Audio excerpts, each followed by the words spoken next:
Olá meus amigos e minhas amigas, bem-vindo a mais um vídeo do nosso canal, um vídeo desse nosso espaço aqui de conversa.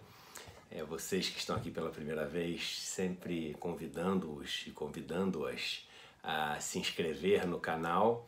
E também, se vocês quiserem clicar aquele sininho para ser notificado todas as vezes que tiver um vídeo novo, e se puderem dar um like aqui, isso ajuda demais os vídeos a crescerem naquela ordem dos vídeos mais recomendados, né? Eu estava esquecendo de falar isso há um tempão, ontem falei, vocês viram como o vídeo de ontem, de anteontem, perdão, teve bem mais visualização, porque a gente lembrou de fazer isso é super importante nessa ferramenta. Então obrigado por ter feito anteontem e se puderem fazer de novo hoje, para a gente poder espalhar esse vídeo aí para bastante gente.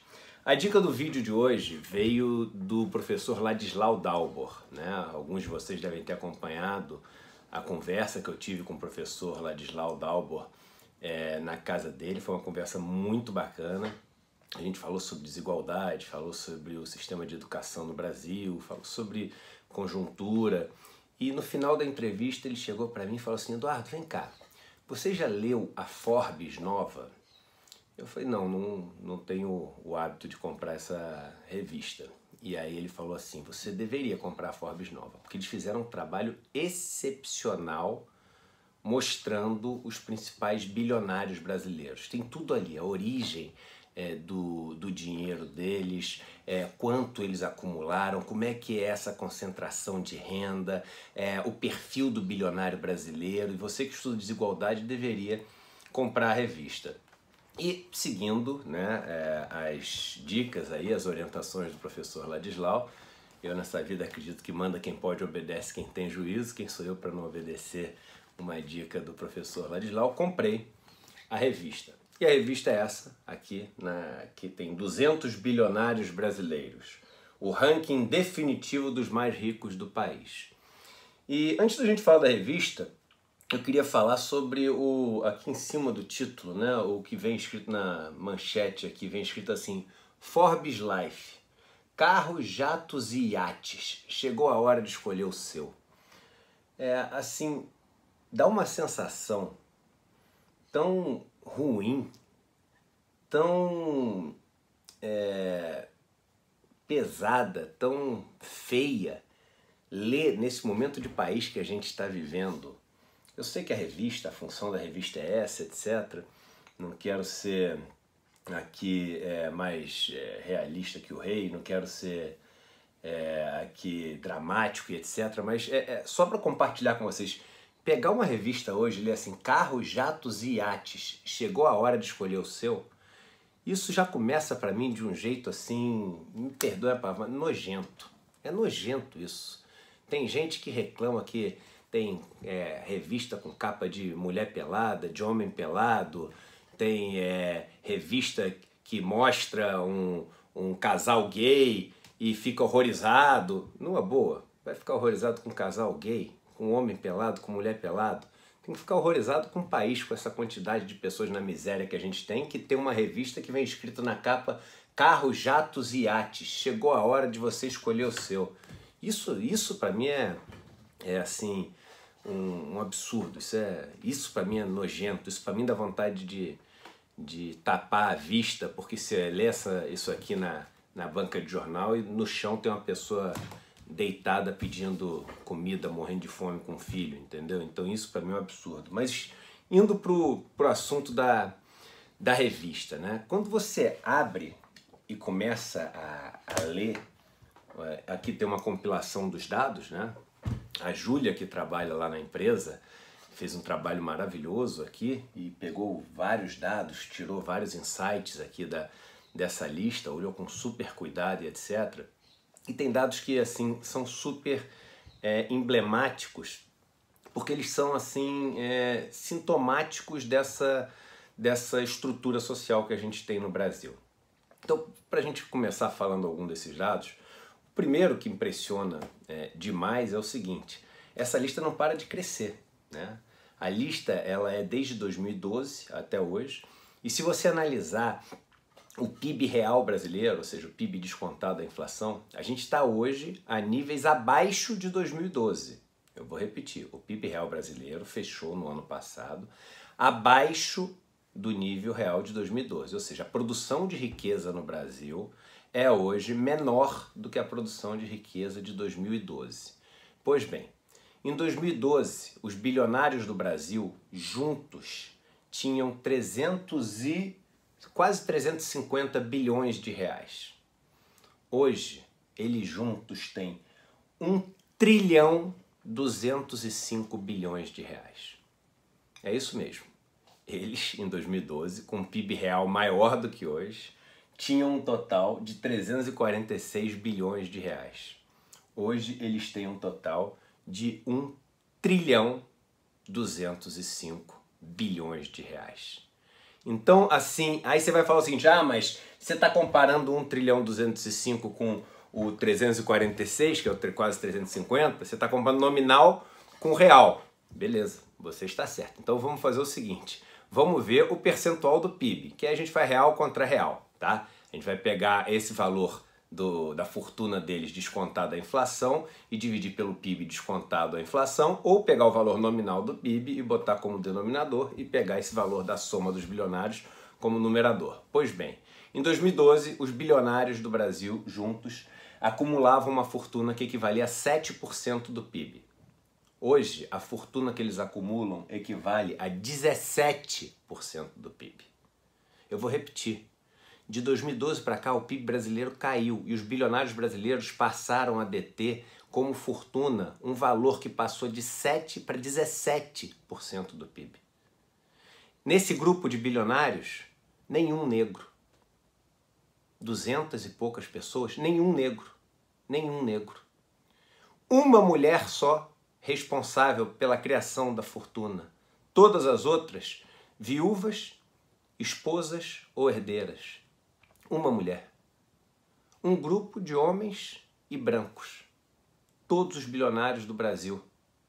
E assim, isso traz a gente para algumas discussões importantíssimas para as pessoas poderem entender os verdadeiros vilões desse nosso sistema.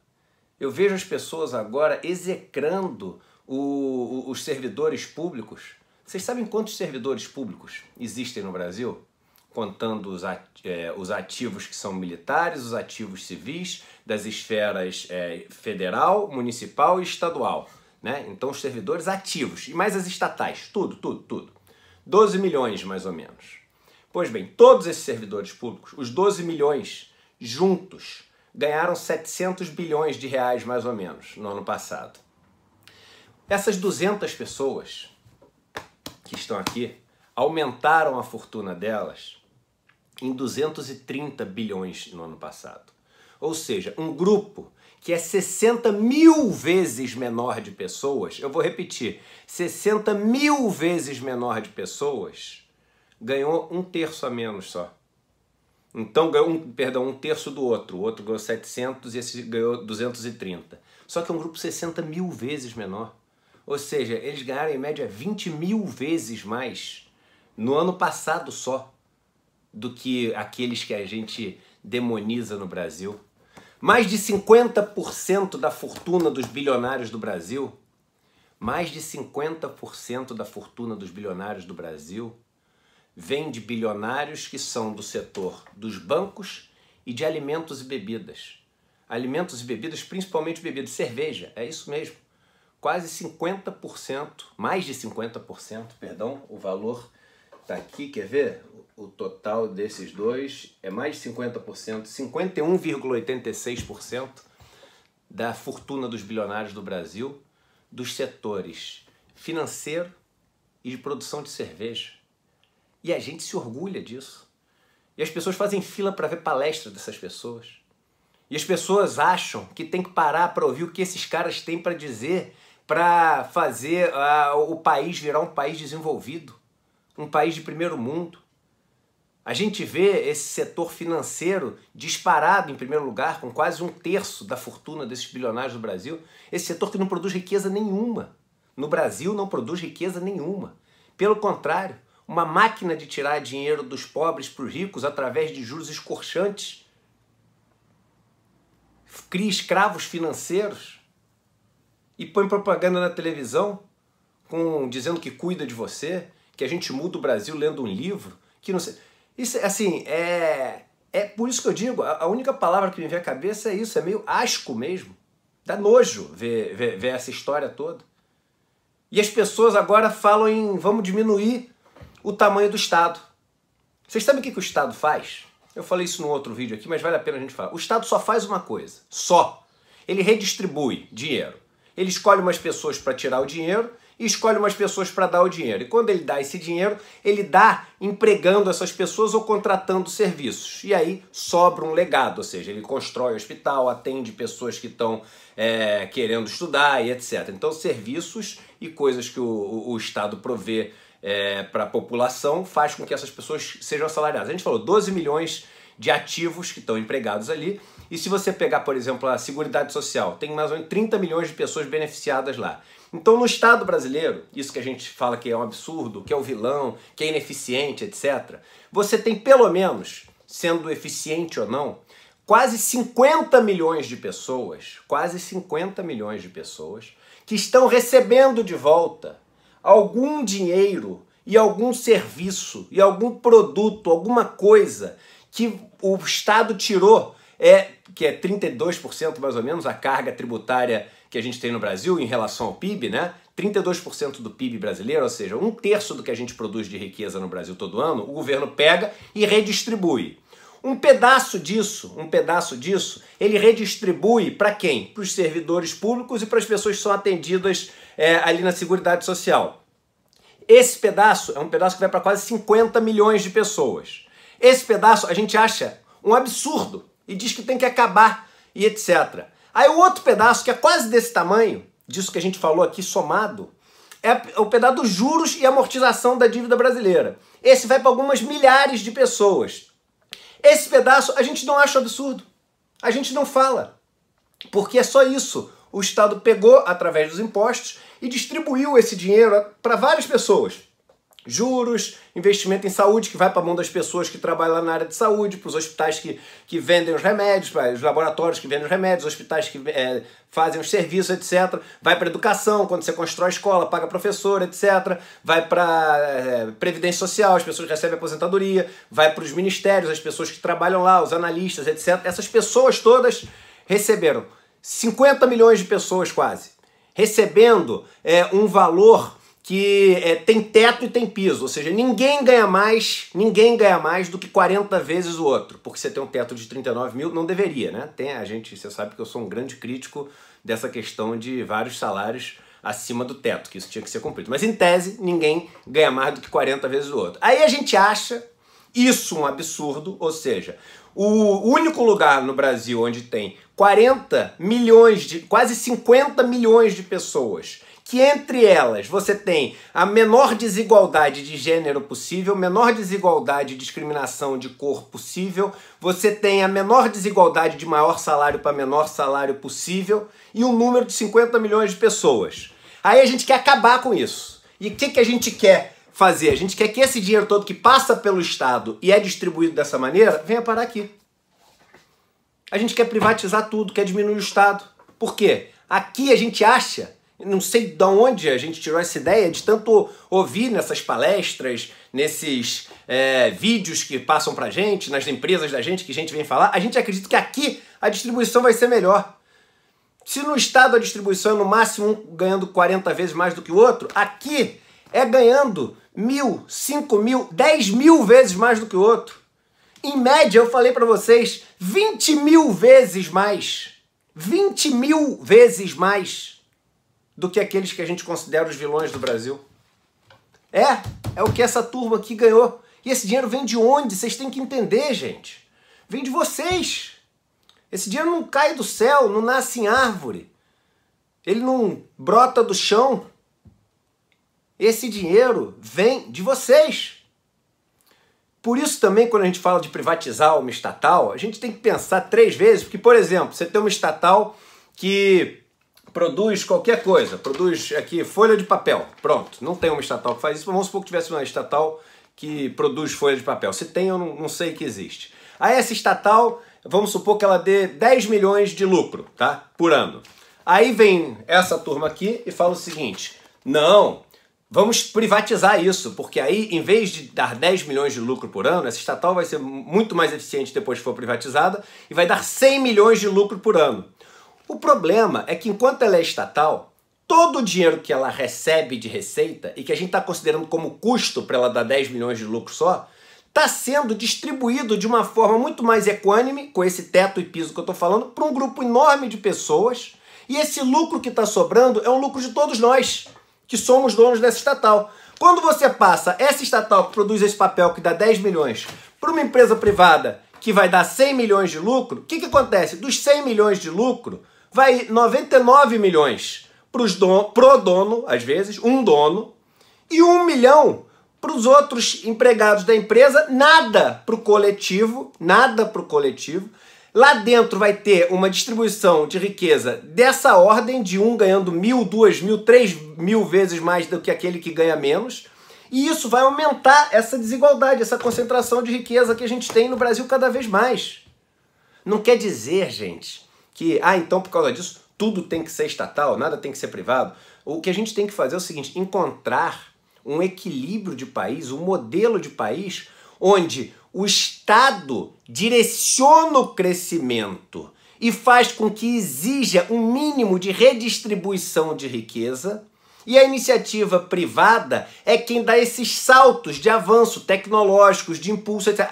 Tudo o contrário que a gente está fazendo. A gente está destruindo a nossa iniciativa privada, destruindo a nossa indústria, destruindo nossa capacidade de inovação, abrindo as portas agora para importar um monte de coisa sem se preocupar o que vai acontecer com as empresas brasileiras. E aí, deixando aqui, ó, na mão dessa meia dúzia aqui, meia dúzia, uma figura de linguagem, desses 200 aqui, que não param de crescer sua fortuna, mesmo com o caos econômico brasileiro. Agora você tem que entender, se a gente está gerando menos riqueza e esses caras estão explodindo de acumular riqueza, vocês acham que está aparecendo do nada a riqueza para eles? É claro que não. É a história do monte de areia. O buraco que você está dentro do buraco, porque você está sem emprego, ou está com um bico ali, ou o cara está te pagando menos, ou está tendo que fazer um por fora na informalidade, etc., é por causa disso. É por causa disso. Esses são os vilões brasileiros. Mais de 50% na mão de cerveja e banco. São os vilões brasileiros. Setor, vamos pegar um setor importante, construção, para ver quando produz riqueza mesmo de verdade. Construção é responsável por quanto do total aqui, ó? 3%. 3%. E cerveja e banco, 50%. É isso que a gente tem que entender e deixar de endeusar essas pessoas. Essas pessoas têm que ser punidas. Como punidas? Punidas com os impostos que eles têm que pagar para voltar para o bolo, porque não são eles que fazem a riqueza deles. Vocês vão falar assim, mas pelo menos eles dão um monte de emprego. Dão um monte de emprego, eles usam essas pessoas que fazem a riqueza que eles acumulam. Eles usam essas pessoas enquanto e só enquanto elas precisam. Porque em 2017 os bancos mandaram embora quase 20 mil pessoas. Eles não dão emprego, eles usam para tirar tudo que pode da capacidade dessas pessoas de fazer os serviços, ganhando 10, 20 mil vezes mais do que essas pessoas que trabalham para eles, 10, 20 mil vezes mais do que as pessoas que criam a riqueza que eles têm, e não devolvem nada pro bolo. E vocês acham que eles são os caras que vocês têm que assistir palestra, tem que assistir o talk lá não sei o quê, que tem que ler o livro para ver como você vai ficar que nem ele. Você não vai ficar que nem ele. E se você ficar que nem ele, é porque você vai ter que arranjar milhares de pessoas para você destruir a vida para você poder ficar que nem ele. Porque é assim que acontece. Então, cada um tem o ídolo que quer, o ídolo que merece. Tem gente que acredita que se a gente tivesse mais bilionários no Brasil, a gente ia ter muito mais emprego, né? E esquece, por exemplo, que os 3 países com maior IDH do mundo não tem um indivíduo entre os 50 mais ricos do mundo. Eu vou repetir. Noruega, Suíça e Austrália. Os 3 países com maior IDH do mundo. Nenhum indivíduo entre os 50 mais ricos do mundo. A gente torce para os nossos carrascos no Brasil. A gente venera os nossos carrascos. A gente tem carrascos de estimação. É patético esse endeusamento de pessoas como essas, que se orgulham de causar essa sociedade desigual, essa sociedade injusta, essa sociedade que volta a passar fome, essa sociedade desesperançosa, essa sociedade triste que a gente tem no Brasil. Vale a pena comprar a revista para saber quem são os vilões desse país. E todas as vezes que você ouvir, mas ele emprega 200 mil pessoas, ele emprega 100 mil pessoas, ele usa 100 mil pessoas, enquanto precisa. Usa 200 mil pessoas, quanto precisa. E vive uma vida que, assim, absolutamente, na minha opinião, sem sentido, é uma vida de explorar os outros, que não leva ninguém para lugar nenhum. E uma busca incessante por poder, porque isso aqui, gente, a fortuna quando chega nesse nível, ela é só poder.